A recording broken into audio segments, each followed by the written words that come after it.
Roots மக்களுக்கு வணக்கம்.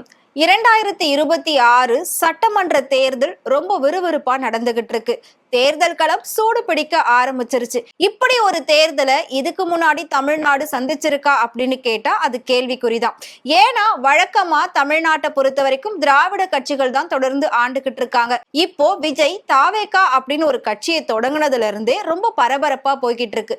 இந்த நிலையில ஒவ்வொரு கட்சியினரும் அவங்களுடைய வேட்பாளர்களை முன்னிறுத்துறதுல ரொம்ப தீவிரம் காட்டி வராங்க. அந்த வகையில தமிழக சட்டப்பேரவை தேர்தல்ல அதிமுக தலைமையிலான கூட்டணியில போட்டியிடக்கூடிய பாஜக வேட்பாளர்கள் பட்டியலை இப்போ பாஜக ரொம்ப சந்தோஷமா வெளியிட்டு இருக்காங்க. அதுல முதலாவதா ஆவடி தொகுதியில ராஜசிம்ம மகேந்திரா அப்படிங்கிற அஸ்வின் குமார் போட்டியிடுறாரு. ரெண்டாவதா மயிலாப்பூர்ல தமிழிசை சவுந்தரராஜன் போட்டியிடுறாங்க. மூணாவதா தளி நாகேஷ்குமார் போட்டியிடுறாரு. நாலாவதா திருவண்ணாமலையில ஏழுமலை போட்டியிடுறாரு. அஞ்சாவதா ராசிபுரம்ல தனி தொகுதியில பிரேம்குமார் போட்டியிடுறாரு. ஆறாவதா மொடக்குறிச்சி கிருத்திகா சிவகுமார் போட்டியிடுறாங்க. ஏழாவது உதகமண்டலம் போஜராஜன் போட்டியிடுறாங்க. எட்டாவதா அவினாசில எல் முருகன் போட்டியிடுறாரு. ஒன்பதாவதா திருப்பூர் தெற்குல தங்கராஜ் போட்டியிடுறாரு.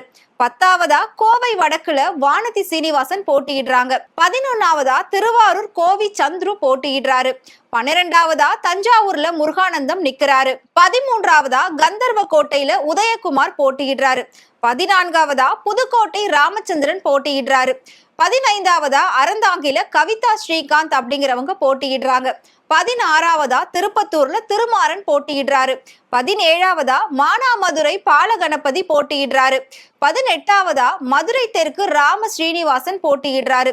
19ஆவதா சாத்தூர்ல நயனார் நாகேந்திரன் போட்டியிடுறாரு.